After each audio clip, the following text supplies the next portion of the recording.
ದ್ವಿತೀಯ PUC ಅರ್ಥಶಾಸ್ತ್ರದಲ್ಲಿ ನಾವು ಸಮಗ್ರ ಅರ್ಥಶಾಸ್ತ್ರದ ಭಾಗದ 4ನೇ ಅಧ್ಯಾಯ ಆದಾಯ ಮತ್ತು ಉದ್ಯೋಗದ ನಿರ್ಧಾರ.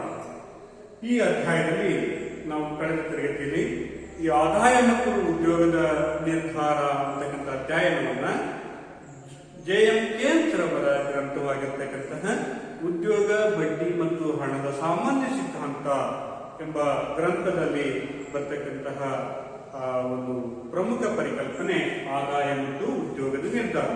ಆ ಗ್ರಂಥದ ಮೂಲಕ ಇದನ್ನ ಪರಿಶೀಲನೆ ಮಾಡ್ತಾ ಇದ್ವಿ. ಗ್ರಂಥದ ಆಧಾರದ ಮೇಲೆ ಈ ಅಧ್ಯಾಯವನ್ನ ನಾವು ಪರಿಶೀಲನೆ ಮಾಡ್ತಾ ಇದ್ವಿ.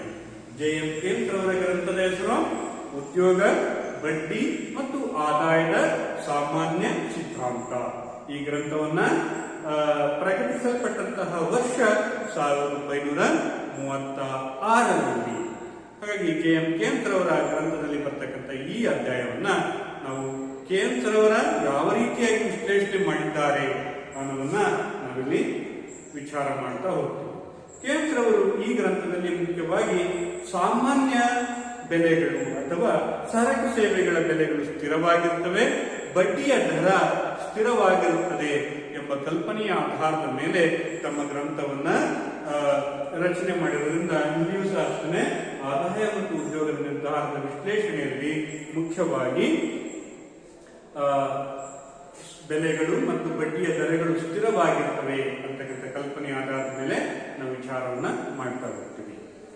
ಈಗ ಆದಾಯ ಅಂತ ಹೇಳಿದ್ರೆ ರಾಷ್ಟ್ರೀಯ ಆದಾಯ ಮತ್ತು ಉದ್ಯೋಗ ಅಂತ ಹೇಳಿದ್ರೆ ಒಟ್ಟಾರೆ ಉತ್ಪಾದನಾಂಗಗಳು ಉದ್ಯೋಗದಲ್ಲಿ ತೊಡಗಿರ್ತಕ್ಕಂಥ ಪ್ರಮಾಣ. ಉತ್ಪಾದನಾಂಗಗಳು ಉದ್ಯೋಗದಲ್ಲಿ ಯಾವ ಪ್ರಮಾಣದಲ್ಲಿ ತೊಡಗಿರವೆ ಇದನ್ನ ಉದ್ಯೋಗ. ಹೀಗೆ ಒಂದು ದೇಶದ ಆದಾಯ ಹೇಗೆ ನಿರ್ಧಾರ ಆಗುತ್ತೆ ಮತ್ತು ಒಂದು ದೇಶದಲ್ಲಿ ಉದ್ಯೋಗದ ಪ್ರಮಾಣ ಹೇಗೆ ನಿರ್ಧಾರ ಆಗುತ್ತದೆ ಅನ್ನೋದನ್ನ ಈ ಅಧ್ಯಾಯದಲ್ಲಿ ನಾವು ವಿಶ್ಲೇಷಣೆ ಮಾಡ್ತೀವಿ. ಇಲ್ಲಿ ಆದಾಯ ಅಂತ ಹೇಳಿದ್ರೆ ರಾಷ್ಟ್ರೀಯ ಆದಾಯ. ರಾಷ್ಟ್ರೀಯ ಆದಾಯ ಅಂತಕ್ಕಂಥದ್ದು ನಿರ್ಧಾರ ಆಗ್ತಕ್ಕಂಥದ್ದು ರಾಷ್ಟ್ರೀಯ ಆದಾಯ. ಈ ರಾಷ್ಟ್ರೀಯ ಆದಾಯ ನಿರ್ಧಾರ ಆಗ್ತಕ್ಕಂಥದ್ದು ಆ ದೇಶದ ಉತ್ಪಾದನೆಯಲ್ಲಿ ಸಮಗ್ರ ಉತ್ಪಾದನೆ ಅಂತ ಕರಿತೀವಿ. ಉತ್ಪಾದನೆಯ ಮೇಲೆ ರಾಷ್ಟ್ರೀಯ ಆದಾಯ ನಿರ್ಧಾರ ಆಗುತ್ತೆ. ಈ ಸಮಗ್ರ ಉತ್ಪಾದನೆ ಅಂತಕ್ಕಂತಹ ಸಂಗತಿ ಇಲ್ಲಿ ಮುಖ್ಯವಾಗಿ ಸಮಗ್ರ ಬೇಡಿಕೆ ಮತ್ತು ಸಮಗ್ರ ಪೂರೈಕೆಯ ಅಂಶಗಳಿಂದ ನಿರ್ಧಾರ ಆಗುತ್ತದೆ. ಸಮಗ್ರ ಬೇಡಿಕೆ ಮತ್ತು ಸಮಗ್ರ ಪೂರೈಕೆಯ ಅಂಶಗಳಿಂದ ನಿರ್ಧಾರ ಆಗುತ್ತದೆ. ಸಮಗ್ರ ಬೇಡಿಕೆ ಅಂತಕ್ಕಂಥದ್ದು ಅನುಭೋಗ ಮತ್ತು ಹೂಡಿಕೆಯಿಂದ ನಿರ್ಧಾರ ಆಗುತ್ತದೆ. ಹಾಗೆಯೇ ಸಮಗ್ರ ಪೂರೈಕೆ ಅನ್ನೋದನ್ನು ಅದು ಸಹ ಬಡ್ಡಿಯ ದರಗಳು, ಹಾಗೆಯೇ ಉತ್ಪಾದನೆಯ ಪ್ರಮಾಣ, ಇವೆಲ್ಲವೂ ಸಹ ಸಮಗ್ರ ಪೂರೈಕೆಯನ್ನ ನೀಡುತ್ತದೆ. ಒಟ್ಟಾರೆ ಇಲ್ಲಿ ನಾವು ಮುಖ್ಯವಾಗಿ ಈ ಅಧ್ಯಾಯದಲ್ಲಿ ಆದಾಯ ಅಂತ ಹೇಳಿದ್ರೆ ರಾಷ್ಟ್ರೀಯ ಆದಾಯ ಹೇಗೆ ನಿರ್ಧಾರ ಆಗುತ್ತದೆ? ಆ ದೇಶದ ಉತ್ಪಾದನೆಯ ಮೇಲೆ ಅಥವಾ ಸಮಗ್ರ ಸರಕು ಸೇವೆಗಳ ಉತ್ಪಾದನೆಯ ಮೇಲೆ ನಿರ್ಧಾರ ಆಗುತ್ತೆ. ಸಮಗ್ರ ಉತ್ಪಾದನೆ ಅಂತಕ್ಕಂಥದ್ದು ಆ ದೇಶದ ಸಮಗ್ರ ಬೇಡಿಕೆ ಮತ್ತು ಸಮಗ್ರ ಪೂರೈಕೆಯಿಂದ ನಿರ್ಧಾರ ಆಗುತ್ತೆ. ಸಮಗ್ರ ಬೇಡಿಕೆ ಅಂತಕ್ಕಂಥದ್ದು ಅನುಭೋಗ ಮತ್ತು ಹೂಡಿಕೆಯಿಂದ ನಿರ್ಧಾರ ಆಗುತ್ತದೆ. ಹಾಗಾಗಿ ನಾವು ಆದಾಯದ ಮತ್ತು ಉದ್ಯೋಗದ ನಿರ್ಧಾರವನ್ನ ಅಧ್ಯಯನ ಮಾಡಬೇಕು ಅಂತ ಹೇಳಿದ್ರೆ ನಮಗೆ ಅನುಭೋಗ ಮತ್ತು ಹೂಡಿಕೆ ಅಂತಕ್ಕಂಥ ಸಂಗತಿಗಳನ್ನ ತಿಳ್ಕೊಳ್ಬೇಕು. ಹಾಗಾಗಿ ಇಲ್ಲಿ ಸಮಗ್ರ ಬೇಡಿಕೆಯ ಪ್ರಮುಖ ಭಾಗಗಳು ಯಾವ್ಯಾವ ಅಂತ ಹೇಳಿದ್ರೆ ಅನುಭೋಗ ಮತ್ತು ಹೂಡಿಕೆ. ಹಾಗಾದ್ರೆ ಸಮಗ್ರ ಬೇಡಿಕೆ ಅಂದ್ರೆ ಏನು ಅಂತಕ್ಕಂಥದನ್ನ ಕಳೆದ ತರಗತಿಯಲ್ಲಿ ಹೇಳಿದ್ದೀನಿ. ಆರ್ಥಿಕತೆಯಲ್ಲಿ ಒಂದು ನಿರ್ದಿಷ್ಟ ವರ್ಷ ಮತ್ತು ಆದಾಯದಲ್ಲಿ ಆರ್ಥಿಕತೆಯ ಎಲ್ಲ ವಲಯಗಳಿಂದ ಸರಕು ಸೇವೆಗಳಿಗಿರುವಂತಹ ಯೋಜಿತ ಬೇಡಿಕೆಯನ್ನೇ ಸಮಗ್ರ ಬೇಡಿಕೆ ಅಂತ ಹೇಳ್ತೀವಿ. ಈ ಸಮಗ್ರ ಬೇಡಿಕೆ ಅಂತ ಹೇಳಿದ್ರೆ ಎಲ್ಲ ವಲಯಗಳಿಂದ, ಅಂದ್ರೆ ಉತ್ಪಾದನೆ ವಲಯ ಅಥವಾ ಉದ್ಯಮದ ವಲಯ ಕೌಟುಂಬಿಕ ವಲಯ ಮತ್ತು ಬಾಹ್ಯ ವಲಯಗಳಿಂದ ಸರಕು ಸೇವೆಗಳಿಗಿರ್ತಕ್ಕಂತಹ ಒಟ್ಟಾರೆ ಬೇಡಿಕೆಯನ್ನೇ ನಾವು ಸಮಗ್ರ ಬೇಡಿಕೆ ಅಂತ ಕರಿತೀವಿ. ಈ ಸಮಗ್ರ ಬೇಡಿಕೆ ಹೆಚ್ಚಾಯಿತು ಅಂದ್ರೆ ಸಮಗ್ರ ಉತ್ಪಾದನೆ ಹೆಚ್ಚಾಗುತ್ತೆ. ಸಮಗ್ರ ಉತ್ಪಾದನೆ ಹೆಚ್ಚಾಯಿತು ಅಂದ್ರೆ ರಾಷ್ಟ್ರೀಯ ಆದಾಯ ಹೆಚ್ಚಾಗುತ್ತೆ. ಇದು ಅಷ್ಟೇ, ಅನುಭವ ಮತ್ತು ಹೂಡಿಕೆಗಳು ಹೆಚ್ಚಾದ್ರೆ ಸಮಗ್ರ ಬೇಡಿಕೆ ಹೆಚ್ಚಾಗುತ್ತೆ. ಸಮಗ್ರ ಬೇಡಿಕೆ ಹೆಚ್ಚಾಯಿತು ಅಂದ್ರೆ ಸಮಗ್ರ ಉತ್ಪಾದನೆ ಹೆಚ್ಚಾಗುತ್ತೆ. ಸಮಗ್ರ ಉತ್ಪಾದನೆ ಹೆಚ್ಚಾಯಿತು ಅಂತ ಹೇಳಿದ್ರೆ ರಾಷ್ಟ್ರೀಯ ಆದಾಯ ಹೆಚ್ಚಾಗುತ್ತೆ. ರಾಷ್ಟ್ರೀಯ ಆದಾಯ ಹೆಚ್ಚಾಯಿತು ಅಂತ ಹೇಳಿದ್ರೆ ಉದ್ಯೋಗದ ಮಟ್ಟಗಳು ಸಹ ಹೆಚ್ಚಾಗುತ್ತವೆ. ಹಾಗಾಗಿ ಇಲ್ಲಿ ಅನುಭೋಗ ಮತ್ತು ಹೂಡಿಕೆ ಅಂತಕ್ಕಂಥ ಪರಿಕಲ್ಪನೆ ಬಹಳ ಮುಖ್ಯವಾಗಿರುತ್ತದೆ. ಯಾವುದೇ ಒಂದು ದೇಶದ ಆದಾಯ ಮತ್ತು ಉದ್ಯೋಗದ ನಿರ್ಧಾರದಲ್ಲಿ ಸಮಗ್ರ ಬೇಡಿಕೆ ಬಹಳ ಮುಖ್ಯ. ಸಮಗ್ರ ಬೇಡಿಕೆಯನ್ನು ನಿರ್ಧರಿಸತಕ್ಕಂಥ ಸಂಗತಿಗಳು ಅನುಭೋಗ ಮತ್ತು ಹೂಡಿಕೆ. ಹಾಗಾಗಿ ನಾವಿಲ್ಲಿ ಸಮಗ್ರ ಬೇಡಿಕೆಯ ಪ್ರಮುಖ ಅಂಶವಾಗಿರ್ತಕ್ಕಂಥದ್ದು ಅನುಭೋಗ ಅನ್ನೋ ಒಂದು ಪರಿಕಲ್ಪನೆಯನ್ನ ಇವತ್ತು ತಿಳ್ಕೊಳ್ಳೋಣ. ಇದು ಸಮಗ್ರ ಬೇಡಿಕೆಯ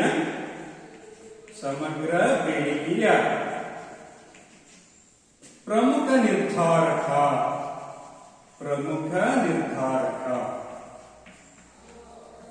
ಅನುಭೋಗ ಬಿಂಬಕ ಅಥವಾ ಅನುಭೋಗ ಅಂತಕ್ಕಂಥದ್ದು ಸಮಗ್ರ ಬೇಡಿಕೆಯ ಪ್ರಮುಖ ನಿರ್ಧಾರಕ.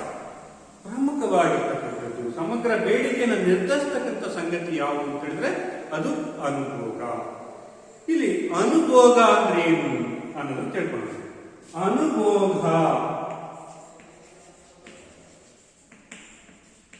ಅನುಭೋಗ ಅಂತ ಹೇಳಿದ್ರೆ ದೇಶದ ಜನರು ಒಟ್ಟಾರೆ ಸರಕು ಸೇವೆಗಳಿಗನ್ನ ಸಲ್ಲಿಸುವಂತಹ ಬೇಡಿಕೆಯನ್ನ, ದೇಶದ ಜನರು ಒಟ್ಟಾರೆ ಸರಕು ಸೇವೆಗಳನ್ನ ಬಳಸಿಕೊಳ್ಳುವುದನ್ನ ಅಥವಾ ಅನುಭೋಗಿಸುವುದನ್ನ ಅನುಭೋಗ ಅಂತ ಹೇಳ್ತೇವೆ. ಅನುಭೋಗ ಅಂತ ಹೇಳಿದ್ರೆ ದೇಶದ ಜನರು ಒಂದು ನಿರ್ದಿಷ್ಟ ಅವಧಿಯಲ್ಲಿ ಸರಕು ಸೇವೆಗಳನ್ನ ಕೊಂಡು ಬಳಸಿಕೊಳ್ಳುವುದನ್ನ ಇಲ್ಲಿ ಅನುಭೋಗ ಅಂತ ಹೇಳಿ ಕರಿತೀವಿ. ಅನುಭೋಗ ನಾವು ಸೂಕ್ಷ್ಮ ಅರ್ಥಶಾಸ್ತ್ರದಲ್ಲಿಯೇ ಬೇರೆ ಅರ್ಥ ತಿಳ್ಕೊಳ್ತೀವಿ. ಒಬ್ಬ ವ್ಯಕ್ತಿಯನ್ನ ಪರಿಗಣನೆ ಮಾಡ್ತೀವಿ. ಸಮಗ್ರ ಅರ್ಥಶಾಸ್ತ್ರದಲ್ಲಿ ಅನುಭೋಗ ಅಂತ ಹೇಳಿದ್ರೆ ಒಂದು ದೇಶದ ಜನರು ಒಂದು ನಿರ್ದಿಷ್ಟ ಅವಧಿಯಲ್ಲಿ ಸರಕು ಸೇವೆಗಳನ್ನ ಕೊಂಡುಕೊಂಡು ಬಳಸಿಕೊಳ್ಳುವಂತಹ ಪ್ರಕ್ರಿಯೆಯನ್ನೇ ಅನುಭೋಗ ಅಂತ ಹೇಳಿ ಕರಿತೀವಿ. ಇದು ಈ ಸಮಗ್ರ ಬೇಡಿಕೆಯ ಪ್ರಮುಖ ನಿರ್ಧಾರಕ ಆಗಿದೆ. ಅದರ ಜೊತೆಗೆ ಇಲ್ಲಿ ಅನುಭೋಗ ಬಿಂಬಕ ಅಂತಕ್ಕಂಥದ್ದು, ಈ ಅನುಭೋಗ ಅಂತಕ್ಕಂಥದ್ದು ಆದಾಯವನ್ನು ಅವಲಂಬಿಸಿದೆ.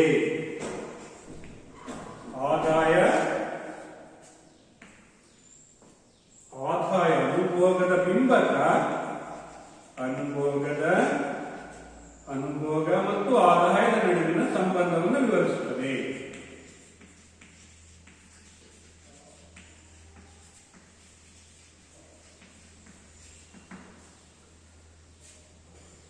ನೋಡಿ, ಅನುಭೋಗ ಬಿಂಬಕ ಅಂತಕ್ಕಂಥದ್ದು ಸಮಗ್ರ ಬೇಡಿಕೆಯ ಪ್ರಮುಖ ನಿರ್ಧಾರಕವಾಗಿರ್ತಕ್ಕಂಥ ಅಂಶ.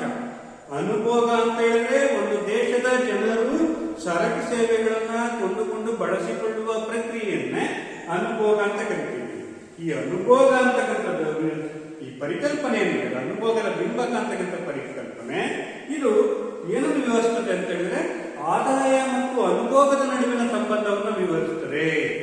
ಅಂದ್ರೆ ಅನುಭೋಗವನ್ನ ನಿರ್ಧರಿಸತಕ್ಕಂಥ ಸಂಗತಿ ಅಂತ ಹೇಳಿದ್ರೆ ಅದು ಆದಾಯ ಆಗಿರುತ್ತದೆ. ಹಾಗಾಗಿ ಈ ಆದಾಯ ಹೆಚ್ಚಾದಾಗ ಅನುಭೋಗ ಹೆಚ್ಚಾಗುತ್ತೆ, ಆದಾಯ ಕಡಿಮೆ ಆದಾಗ ಅನುಭೋಗನೂ ಸಹ ಕಡಿಮೆ ಆಗುತ್ತದೆ. ಹಾಗಾಗಿ ಆದಾಯಕ್ಕೂ ಮತ್ತು ಅನುಭವಕ್ಕೂ ಒಂದು ಅನುಲೋಮವಾಗಿರ್ತಕ್ಕಂಥ ಸಂಬಂಧ ಅಥವಾ ಧನಾತ್ಮಕ ಅಥವಾ ನೇರ ಸಂಬಂಧ ಇರೋದನ್ನ ನೋಡಬಹುದು. ಹಾಗಾಗಿ ಈ ಅನುಭೋಗದ ಬಿಂಬಕ ಅಂತಕ್ಕಂಥದ್ದು ಏನು, ಆದಾಯ ಮತ್ತು ಅನುಭೋಗದ ನಡುವಿನ ಸಂಬಂಧವನ್ನ ವಿವರಿಸುತ್ತದೆ. ಆದಾಯದ ಬದಲಾವಣೆಯೊಂದಿಗೆ ಅನುಭೋಗ ಸ್ಥಿರ ಪ್ರಮಾಣದಲ್ಲಿ ಬದಲಾಗುತ್ತದೆ. ಆದಾಯದ ಬದಲಾವಣೆಯೊಂದಿಗೆ ಅನುಭೋಗ ಸ್ಥಿರ ಪ್ರಮಾಣದಲ್ಲಿ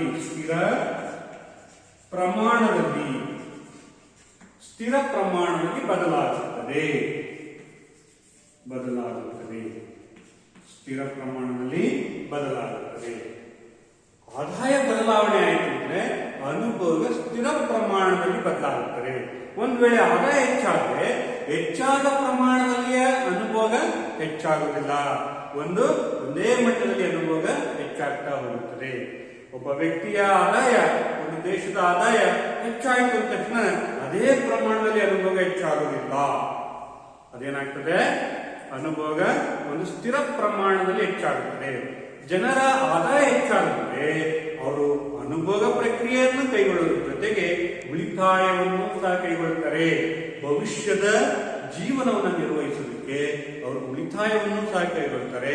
ಹಾಗಾಗಿ ಇಲ್ಲಿ ಆದಾಯದ ಹೆಚ್ಚಾದ ಪ್ರಮಾಣದಲ್ಲಿಯೇ ಅನುಭೋಗ ಹೆಚ್ಚಾಗುತ್ತಿಲ್ಲ, ಅದೊಂದು ಸ್ಥಿರ ಪ್ರಮಾಣದಲ್ಲಿ ಬದಲಾಗ್ತಾ ಹೋಗುತ್ತದೆ. ಒಂದು ವೇಳೆ ಆದಾಯ ಕಡಿಮೆ ಆಯಿತು ಅಂತ ಅಂದ್ರೆ ಅನುಭೋಗ ಕಡಿಮೆ ಆಗುತ್ತದೆ, ಶೂನ್ಯ ಆಗುವುದಿಲ್ಲ. ಆದಾಯನೇ ಇಲ್ಲ ಅಂತ ಹೇಳಿದ್ರೆ ಹಾಗಾದ್ರೆ ಅನುಭೋಗನೇ ಇಲ್ಲ ಅಂತ ಅಲ್ಲ ಅರ್ಥ. ಅಥವಾ ಹಿಂದಿನ ದಾಸ್ತಾನ ಬಳಸ್ಕೊಳ್ಬಹುದು, ಅಥವಾ ಸಾಲವನ್ನಾದರೂ ಮಾಡಿ ಅನುಭೋಗದ ಪ್ರಕ್ರಿಯೆಗಳು ಮುಂದುವರಿತವೆ. ಹಾಗಾಗಿ ಅನುಭೋಗ ಅಂತಕ್ಕಂಥದ್ದು ಯಾವಾಗಲೂ ಸಹ ಸ್ಥಿರ ಪ್ರಮಾಣದಲ್ಲಿ ಕಂಡು ಬರ್ತಾ ಇರ್ತದೆ. ಆದಾಯ ಹೆಚ್ಚಾಯ್ತಾ, ಜನರು ಅನುಭವದ ಜೊತೆಗೆ ಉಳಿತಾಯವನ್ನು ಕೈಗೊಳ್ತಾರೆ ಭವಿಷ್ಯದ ದೃಷ್ಟಿಯಲ್ಲಿ. ಹಾಗೆ ಆದಾಯ ಕಡಿಮೆ ಆಯ್ತು ಅಂದ್ರೆ ಅನುಭವವೂ ಕಡಿಮೆ ಆಗುತ್ತದೆ. ಆದರೆ ಆದಾಯ ಶೂನ್ಯ ಆದಾಗ ಅನುಭವನು ಶೂನ್ಯ ಆಗುತ್ತಾ? ಇಲ್ಲ. ಅನುಭೋಗ ಆಗ್ತಕ್ಕಂಥದ್ದು ಅದು ಶೂನ್ಯ ಆಗೋದಿಲ್ಲ. ಯಾಕಂತ ಹೇಳಿದ್ರೆ ಜನರು ಹಿಂದಿನ ಆದಾಯವನ್ನು ಬಳಸ್ಕೊಬಹುದು, ಅಥವಾ ಸಾಲವನ್ನಾದರೂ ಮಾಡಿ ಸರಕು ಸೇವೆಗಳನ್ನ ಕೊಂಡುಕೊಳ್ಳಬಹುದು. ಹಾಗಾಗಿ ಈ ಅನುಭೋಗದ ಬಿಂಬಕದ ಒಂದು ಸೂತ್ರವನ್ನು ನಾವು ಈ ರೀತಿ ಬರೆಯಬಹುದು. C is equal to C bar plus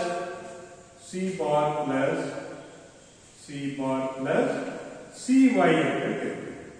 C bar plus CY.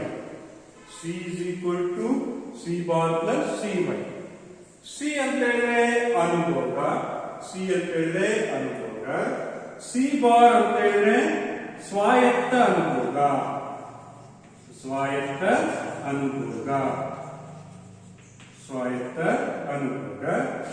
CY ಅಂತ ಹೇಳಿದ್ರೆ ಪ್ರೇರಿತ ಅನುಭೋಗ. ಅನುಭೋಗದ ಬಿಂಬಕವನ್ನ ನಾವು ಒಂದು ಸೂತ್ರದಲ್ಲಿ ಬರೀಬಹುದು. C is equal to C bar plus CY. C bar ಅಂತ ಹೇಳಿದ್ರೆ ಸ್ವಾಯತ್ತ ಅನುಭೋಗ, CY ಅಂತ ಹೇಳಿದ್ರೆ ಪ್ರೇರಿತ ಅನುಭೋಗ ಅಂತ ಹೇಳಿ ಹೇಳ್ತೀವಿ.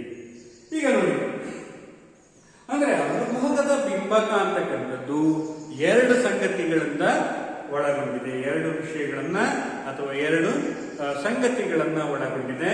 ಒಂದು ಸ್ವಾಯತ್ತ ಅನುಭೋಗ, ಮತ್ತೊಂದು ಪ್ರೇರಿತ ಅನುಭೋಗ. ಇಲ್ಲಿ ಸ್ವಾಯತ್ತ ಅನುಭೋಗ ಅಂದ್ರೆ ಏನು? ಸ್ವಾಯತ್ತ ಅನುಭೋಗ ಅಂತ ಹೇಳಿದ್ರೆ ಆದಾಯವು ಶೂನ್ಯವಾಗಿದ್ದರೂ ಅನುಭೋಗ ನಡೆಯುತ್ತಿದ್ದರೆ ಅಂತಹ ಅನುಭೋಗವನ್ನ ಸ್ವಾಯತ್ತ ಅನುಭೋಗ ಅಂತೇಳಿ ಕರೀತೀವಿ. ಆದಾಯವು ಶೂನ್ಯವಾಗಿದ್ದರೂ ಅನುಭೋಗ ನಡೆಯುತ್ತಿದ್ದರೆ, ಅನುಭೋಗ ಪ್ರಕ್ರಿಯೆ ಅಂತಕ್ಕಂಥದ್ದು ನಡೆಯುತ್ತಿದ್ದರೆ ಅದನ್ನ ಸ್ವಾಯತ್ತ ಅನುಭೋಗ. ಅಂದ್ರೆ ಸ್ವಾಯತ್ತ ಅನುಭೋಗ ಅಂತಕ್ಕಂಥದ್ದು ಆದಾಯದಿಂದ ಸ್ವತಂತ್ರವಾಗಿರ್ತಕ್ಕಂತಹ ಒಂದು ಚಲಕ.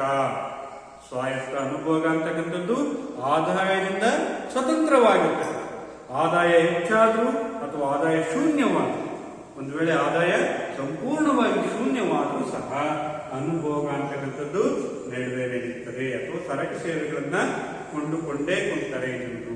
ಹಾಗಾಗಿ ಹೇಗೆ ಕೊಂಡ್ಕೊಳ್ತಾರೆ ಅಂತ ಹೇಳಿದ್ರೆ ಅವರು ಹಳೆಯ ದಾಸ್ತಾನನ್ನ ಬಳಸ್ಕೊಬಹುದು, ಹಳೆಯ ದಾಸ್ತಾನು ಅಥವಾ ಸಂಗ್ರಹಿಸಿರ್ತಕ್ಕಂಥ ಆದಾಯವನ್ನ ಬಳಸ್ಕೊಬಹುದು, ಅಥವಾ ಸಾಲವನ್ನ ಪಡೆದು ಸರಕು ಸೇವೆಗಳನ್ನ ಕೊಂಡ್ಕೊಬಹುದು. ಈ ರೀತಿಯಾಗಿರ್ತಕ್ಕಂಥ ಅನುಭೋಗವನ್ನ ಎಂತ ಅನುಭೋಗ ಅಂತ ಕರಿತೀವಿ? ಸ್ವಾಯತ್ತ ಅನುಭೋಗ ಅಂತ ಹೇಳಿ ಕರಿತೀವಿ. ಬಹಳ ಇಂಪಾರ್ಟೆಂಟ್. ಸ್ವಾಯತ್ತ ಅನುಭೋಗ ಎಂದರೇನು? ಸ್ವಾಯತ್ತ ಅನುಭೋಗ ಅಂತ ಹೇಳಿದ್ರೆ ಆದಾಯದಿಂದ ಸ್ವತಂತ್ರವಾಗಿರುವಂತಹ ಅನುಭೋಗ. ಆದಾಯ ಶೂನ್ಯವಾಗಿದ್ದರೂ ಅನುಭೋಗ ಪ್ರಕ್ರಿಯೆ ನಡೀತಾ ಇದ್ರೆ ಅದನ್ನ ಸ್ವಾಯತ್ತ ಅನುಭೋಗ ಅಂತ ಹೇಳಿ ಕರಿತೀವಿ. ಸ್ವಾಯತ್ತ ಅನುಭೋಗ ಅಂತ ಹೇಳಿ ಕರಿತೀವಿ. ಇದನ್ನ ಸಿ ಬಾರ್ ಎಂಬ ಸಂಕೇತದಿಂದ ನಾವು ಬಳಸ್ತಾ ಇರ್ತೀವಿ. ಸಿ ಬಾರ್ ಎಂಬ ಸಂಕೇತದಿಂದ ನಾವು ಬಳಸ್ತೀವಿ. ಓಕೆ, ಇನ್ನು ಎರಡನೇದಾಗಿರ್ತಕ್ಕಂಥದ್ದು ಪ್ರೇರಿತ ಅನುಭೋಗ. ಪ್ರೇರಿತ ಅನುಭೋಗ, ಪ್ರೇರಿತ ಅನುಭೋಗ. ಇದನ್ನ CY ಸ್ಮಾಲ್ CY ಎಂಬ ಸಂಕೇತದಿಂದ ಬಳಸ್ತಾ ಇದ್ದೀವಿ. ಪ್ರೇರಿತ ಅನುಭೋಗವನ್ನ CY ಎಂಬ ಸಂಕೇತದಿಂದ ಬಳಸ್ತಾ ಇರ್ತೀವಿ. ಪ್ರೇರಿತ ಅನುಭೋಗ ಅಂತ ಹೇಳಿದ್ರೆ ಏನು? ಪ್ರೇರಿತ ಅನುಭೋಗ ಅಂತಕ್ಕಂಥದ್ದು ಆದಾಯದ ಮೇಲಿನ ಅವಲಂಬನೆ, ಅನುಭೋಗದ ಅವಲಂಬನೆಯನ್ನು ತೋರಿಸ್ತಾ ಇರುತ್ತೆ. CY ಅಂತಕ್ಕಂಥದ್ದು ಆದಾಯದ ಮೇಲಿನ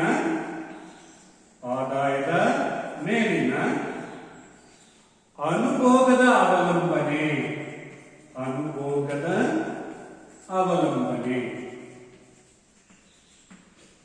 ಅವಲಂಬನೆಯನ್ನು ತೋರಿಸ್ತಾರೆ. ಅಂದ್ರೆ ಆದಾಯ ಹೆಚ್ಚಾದಾಗ ಅನುಭೋಗವೂ ಹೆಚ್ಚಾಗುತ್ತೆ.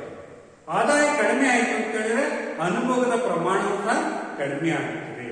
ಆದ್ರೆ ಅನುಭೋಗ ಒಂದು ಸ್ಥಿರ ಪ್ರಮಾಣದಲ್ಲಿ ಏನಾಗ್ತಾ ಇರುತ್ತೆ, ಕಡಿಮೆ ಆಗೋದು ಹೆಚ್ಚಾಗೋದು ಆಗ್ತಾ ಇರ್ತದೆ.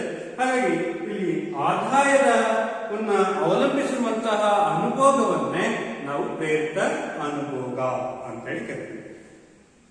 ವರಮಾನ ಅಥವಾ ಆದಾಯವನ್ನು ಅವಲಂಬಿಸಿರುವಂತಹ ಅನುಭೋಗವನ್ನ ಪ್ರೇರಿತ ಅನುಭೋಗ ಅಂತ ಕರಿತೀವಿ. ಆದಾಯದಿಂದ ಸ್ವತಂತ್ರವಾಗಿರುವಂತಹ ಅನುಭೋಗವನ್ನ ಸ್ವಾಯತ್ತ ಅನುಭೋಗ ಅಂತ ಕರಿತೀವಿ. ಆದಾಯ ಹೆಚ್ಚಾದ್ರೆ ಅನುಭೋಗವೂ ಹೆಚ್ಚಾಗುತ್ತದೆ, ಆದಾಯ ಕಡಿಮೆ ಆದರೆ ಅನುಭೋಗವೂ ಸಹ ಕಡಿಮೆ ಆಗುತ್ತದೆ. ಈ ಪ್ರೇರಿತ ಅನುಭೋಗ ಅಥವಾ ಪ್ರೇರಿತ ಅನುಭೋಗ ಅಂತಕ್ಕಂಥದ್ದು ಸೀಮಾಂತ ಅನುಭೋಗ ಪ್ರವೃತ್ತಿಯನ್ನು ಅವಲಂಬಿಸಿದೆ. ಸೀಮಾಂತ ಅನುಭೋಗ ಪ್ರವೃತ್ತಿ, ಸೀಮಾಂತ ಅನುಭೋಗ ಪ್ರವೃತ್ತಿ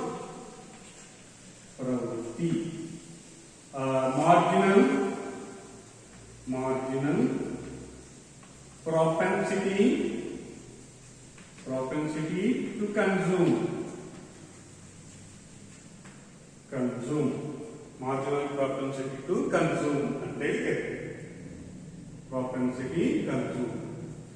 ಓಕೆ, ಇದನ್ನ ಒಂದು ಗಂಟೆಗಳ ಪ್ರಶ್ನೆ ಕೇಳ್ತಾರೆ. MPC ಅನ್ನು ವಿಸ್ತರಿಸಿರಿ ಅಂತ ಕೇಳ್ತಾರೆ. MPC ಅಂತ ಹೇಳಿದ್ರೆ ಸೀಮಾಂತ ಅನುಭೋಗ ಪ್ರವೃತ್ತಿ, ಮಾರ್ಜಿನಲ್ ಪ್ರಾಪೆನ್ಸಿಟಿ ಟು ಕನ್ಸ್ಯೂಮ್ ಅಂತ ಹೇಳಿ ಕರಿತೀವಿ.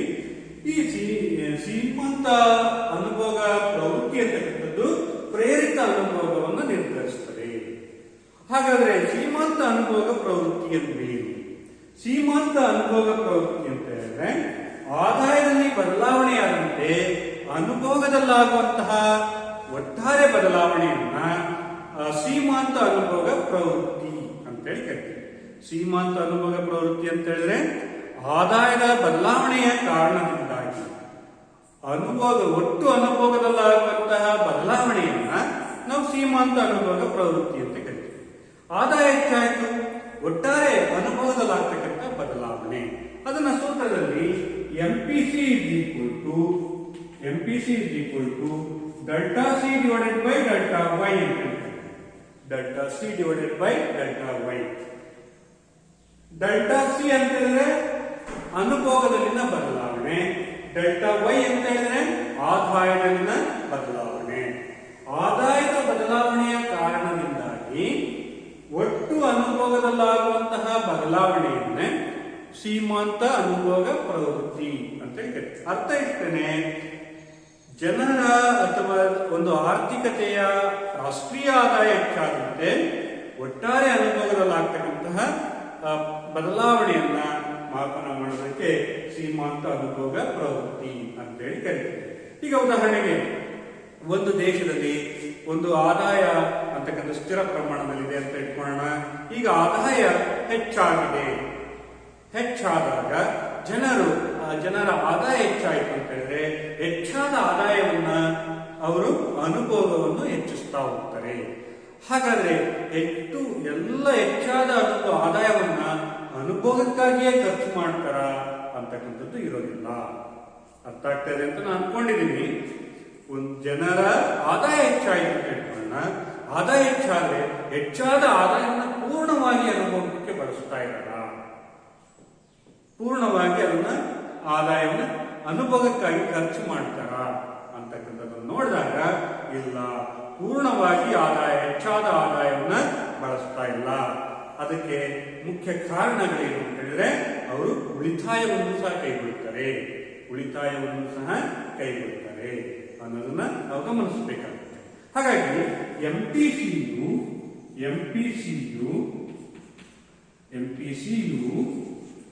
0 ಮತ್ತು 1 ನಡುವೆ ಇರುತ್ತದೆ. 0 ಮತ್ತು 1 ನಡುವೆ ಇರುತ್ತದೆ. 0 ಮತ್ತು 1 ನಡುವೆ ಇರುತ್ತದೆ. ಎಂಪಿಸಿಯ ಮೌಲ್ಯ 0 ಮತ್ತು 1 ನಡುವೆ ಇರುತ್ತದೆ. ಇಲ್ಲಿ ಜನರು ಹೆಚ್ಚಾಗಿರ್ತಕ್ಕಂಥ ಆದಾಯವನ್ನು 3 ರೀತಿಯಲ್ಲಿ ಬಳಸಬಹುದು. ಜನರ ಆದಾಯ ಹೆಚ್ಚಾದಾಗ ಅನುಭೋಗದಲ್ಲಿ ಯಾವುದೇ ಬದಲಾವಣೆ ಆಗುತ್ತಿಲ್ಲ, ಅನುಭೋಗ ಇದ್ದಷ್ಟೇ ಇರುತ್ತದೆ ಅಂತ ಹೇಳಿದ್ರೆ ಎಂಪಿಸಿಯ ಮೌಲ್ಯ ಶೂನ್ಯವಾಗಿರುತ್ತದೆ.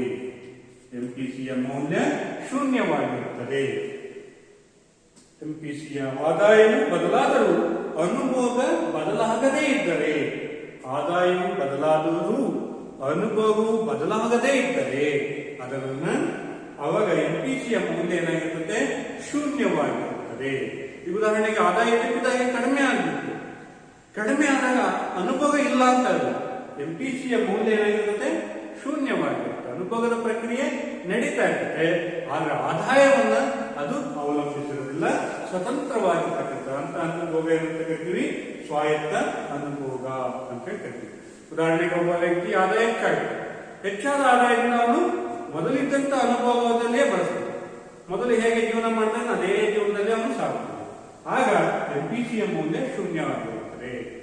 ಹಾಗೆಯೇ ಒಬ್ಬ ವ್ಯಕ್ತಿ ಆದಾಯ ಪೂರ್ಣವಾಗಿ ಕಡಿಮೆ ಆಗಿದೆ, ಅವಾಗ ಅನುಭವದ ಪ್ರಕ್ರಿಯೆಯನ್ನು ಅವನು ನಡೆಸ್ತಾ ಇರ್ತಾನೆ. ಅನುಭವ ಪ್ರಕ್ರಿಯೆಯನ್ನು ಸರಕು ಸೇವೆಗಳನ್ನು ಕೊಂಡುಕೊಂಡು ಬಳಸಿಕೊಳ್ಳುವುದು ಅಂತ. ಆಗ ಅವನು ಆ ಸರಕು ಸೇವೆಗಳನ್ನು ಬಳಸಿಕೊಳ್ತಾ ಇರ್ತಾನೆ.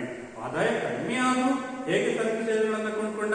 ಅವನು ದಾಸ್ತಾನು ಇರ್ಬೋದು ಅಥವಾ ಅವನು ಸಾಲ ಮಾಡಿದ್ರು ಸರಕು ಸೇವೆಗಳನ್ನು ಕೊಂಡ್ಕೊಳ್ಬಹುದು. ಅಂತ ಸಂದರ್ಭದಲ್ಲಿ ಎಂಪಿಸಿಯ ಮೌಲ್ಯ ಶೂನ್ಯವಾಗಿರುತ್ತದೆ.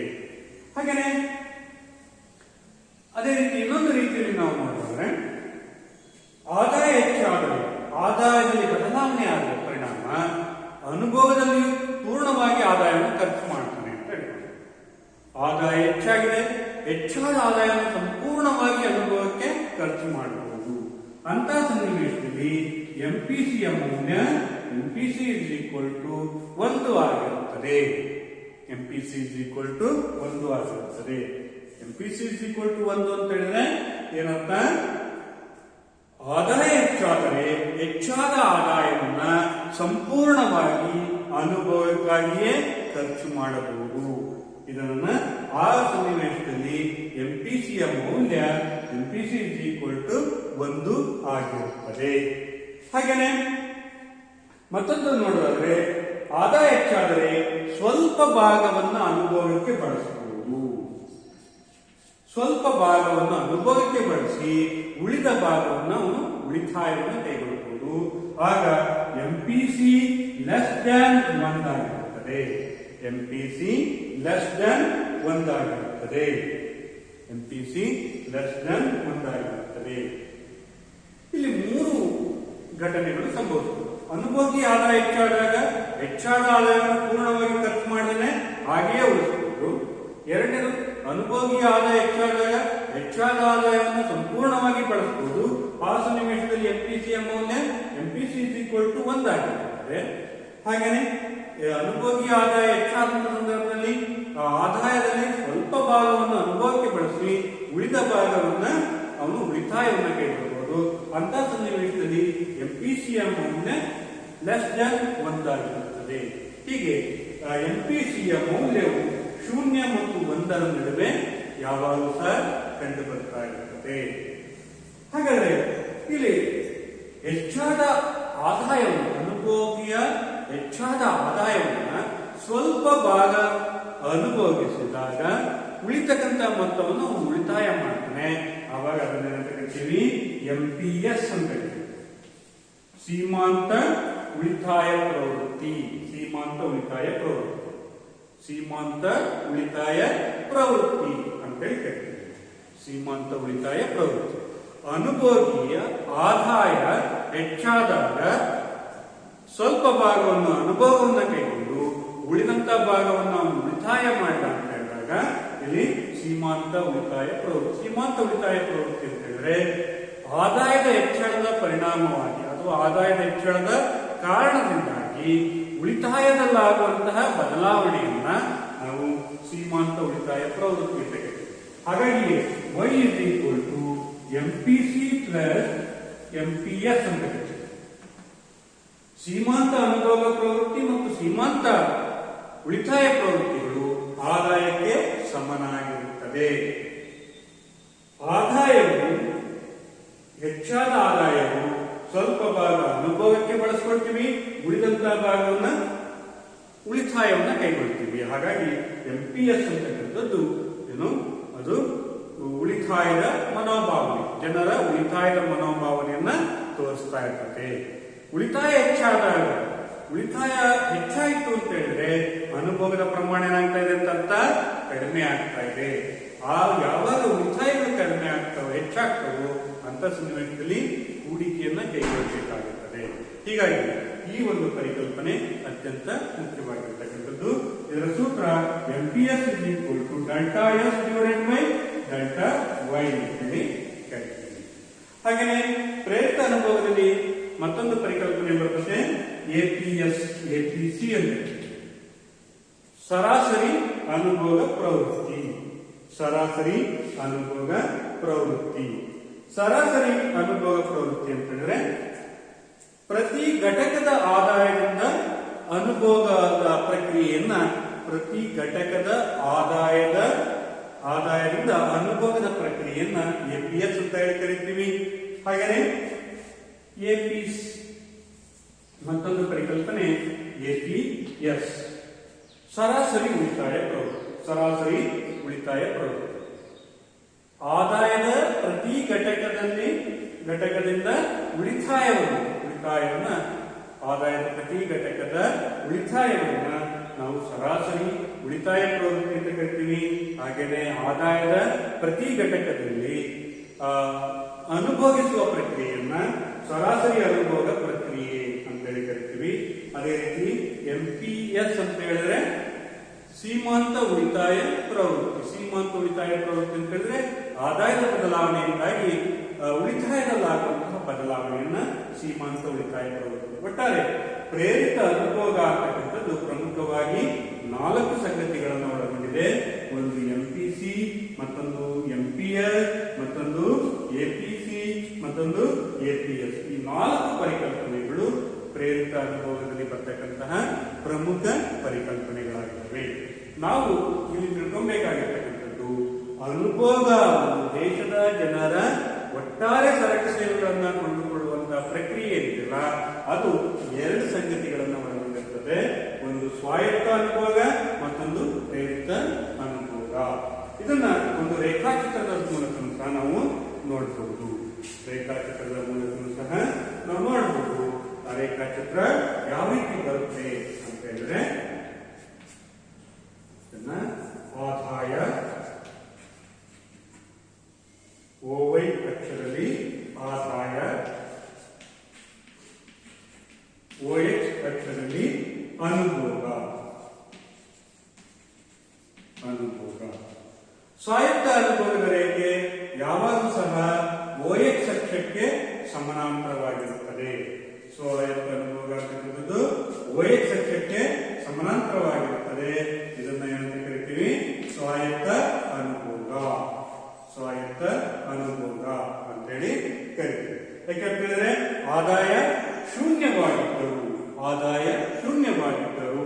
ಅನುಭೋಗ ಅಂತಕ್ಕಂಥದ್ದು ನಡೀತಾ ಇರುತ್ತೆ. ಸಿ ಬಾರ್ವರೆಗೂ ಅನುಭೋಗ ಅಂತಕ್ಕಂಥದ್ದು ಇದ್ದೇ ಇರುತ್ತೆ. ಹಾಗಾಗಿ ಈ ಅನುಭೋಗವನ್ನು ಸ್ವಾಯತ್ತ ಅನುಭೋಗ ಅಂತೇಳಿ ಕರಿತೇವೆ. ಹಾಗೆಯೇ ಪ್ರೇರಿತ ಅನುಭೋಗ ಅಂತಕ್ಕಂಥದ್ದು ಸಿ ಬಾರ್ನ ಮೂಲ ಬಿಂದುವಿನಿಂದ ಹೆಚ್ಚಾಗುತ್ತದೆ. ಇದನ್ನ ಪ್ರೇರಿತ ಅನುಭೋಗ C5 ಪ್ರೇರಿತ ಅನುಭೋಗದ ರೇಖೆ ಯಾವಾಗಲೂ ಸಹ ಸಿ ಬಾರ್ನ ಮೂಲ ಬಿಂದುವಿನಿಂದ ಪ್ರಾರಂಭ ಆಗುತ್ತದೆ. ಅಂದ್ರೆ ಆದಾಯ ಹೆಚ್ಚಾಗುತ್ತೆ, ಪ್ರೇರಿತ ಅನುಭವವು ಸಹ ಸ್ಥಿರ ಪ್ರಮಾಣದಲ್ಲಿ ಹೆಚ್ಚಾಗ್ತಾ ಹೋಗುತ್ತದೆ. ಇದು ಸಹ ನಾವು ನೋಡಬಹುದಾಗಿರ್ತಕ್ಕಂಥ ಸಂಗತಿಗಳು. ಒಟ್ಟಾರೆ ಈ ಒಂದು ಪರಿಕಲ್ಪನೆ ತುಂಬಾ ಪರೀಕ್ಷಾ ದೃಷ್ಟಿಯಿಂದ ತುಂಬಾ ಇಂಪಾರ್ಟೆಂಟ್ ಆಗಿದೆ. ಇದ್ರ ಮೇಲೆ ಪ್ರತಿ ವರ್ಷ ಸಾಮಾನ್ಯವಾಗಿ ಪ್ರತಿ ವರ್ಷ ಪ್ರಶ್ನೆಗಳಿದ್ದೇ ಇರ್ತವೆ. ಕಾನ್ಸೆಪ್ಟ್ ಮೇಲೆ 1 ಮಾರ್ಕ್ಸಿಂದು 2 ಮಾರ್ಕ್ಸಿಂದು ಇದ್ರ ಮೇಲೆ ಯಾವಾಗಲೂ ಇದ್ದೇ ಇರ್ತವೆ. ಮತ್ತು ಇದನ್ನ 4 ಅಂಕದ ಪ್ರಶ್ನೆಗಳು ಸಹ ಕೇಳ್ತಾರೆ. ಅನುಭೋಗದ ವಿಭಾಗವನ್ನು ಸಂಕ್ಷಿಪ್ತವಾಗಿ ವಿವರಿಸಿರಿ ಅಂತಕ್ಕಂಥದ್ದು 4 ಅಂಕದ ಪ್ರಶ್ನೆಗೆ ಇದನ್ನ ಕೇಳಿದ್ರೆ ಇಲ್ಲೊಂದು ಪ್ರಶ್ನೆ ಕೇಳ್ತಾರೆ. ಪ್ರೇರಿತ ಅನುಭೋಗ ಪ್ರೇರಿತ CY ಡ್ಯಾಶ್ ದ ಮೇಲಿನ ಅನುಭೋಗದ ಅವಲಂಬನೆಯಾಗಿದೆ ಅಂತ ಕೇಳ್ತಾರೆ. ಬಿಟ್ಟ ಖಾಲಿ ಬಿಟ್ಟ ಸ್ಥಳಗಳಲ್ಲಿ ಕೇಳ್ತಾರೆ CY ಡ್ಯಾಶ್ ದ ಮೇಲಿನ ಅನುಭೋಗದ ಅವಲಂಬನೆಯಾಗಿದೆ. ಅವಾಗ ಏನಂತ ಬರೀಬೇಕು? ಆದಾಯದ ಮೇಲಿನ ಅನುಭೋಗದ ಅವಲಂಬನೆಯಾಗಿದೆ ಅಂತೇಳಿ ಬರೀಬೇಕು. ಆದಾಯ ಅಂತಕ್ಕಂಥ ಉತ್ತರ. ಆಮೇಲೆ 1 ಅಂಕದ ಪ್ರಶ್ನೆಗೆ MPC ಅನ್ನ ವಿಸ್ತರಿಸಿರಿ ಅಂತ ಕೇಳ್ತಾರೆ. ಆಗ ಸೀಮಾಂತ ಅನುಭೋಗ ಪ್ರವೃತ್ತಿ ಅನ್ನೋದನ್ನು ಬರೀಬೇಕು. ಹಾಗೆಯೇ ಹೊಂದಿಸಿ ಬರೆಯಿರಿ ಅಂತ ಕೇಳ್ತಾರೆ. MPC ಅಂತ ಒಂದು ಕಡೆ ಕೊಟ್ಟಿರ್ತಾರೆ, 0 ಮತ್ತು 1ರ ನಡುವೆ ಅಂತಕ್ಕಂಥದ್ದು ಇನ್ನೊಂದು ಕಡೆ ಇಟ್ಟಿರ್ತಾರೆ.